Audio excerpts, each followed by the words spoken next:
America Iran యుద్ధం ఇంకా తగ్గడం లేదు.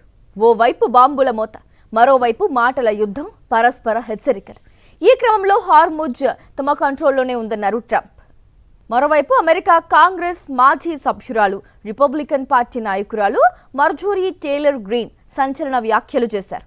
అణ్వాయుధాలను నియంత్రించడమే తమ లక్ష్యమని అగ్రరాజ్య అధ్యక్షుడు ట్రంప్ బయటకు చెప్తున్నప్పటికీ ఇరాన్పై అణుదాడులు ప్రారంభించడానికి రహస్యంగా సన్నద్ధమవుతున్నారని బాంబు పేల్చారు. త్వరలో ఈ అణుదాడులు చేయడానికి ట్రంప్ యంత్రాంగం ప్రణాళికలు రచిస్తోందన్నారు. ఇందుకోసం ప్రభుత్వ ఉన్నత స్థాయి అధికారులు వ్యూహాత్మక సమావేశాలు నిర్వహిస్తున్నారని పేర్కొన్నారు. ఈ అణుదాడుల వల్ల ప్రపంచం మొత్తం పెద్ద సంఘర్షణలోకి, ఆర్థిక మాంద్యంలోకి వెళ్లే ప్రమాదం ఉందని హెచ్చరించారు. ఇప్పటికైనా ప్రజల ముందుకొచ్చి ఆయన చర్యలను అడ్డుకోవాలని పిలుపునిచ్చారు.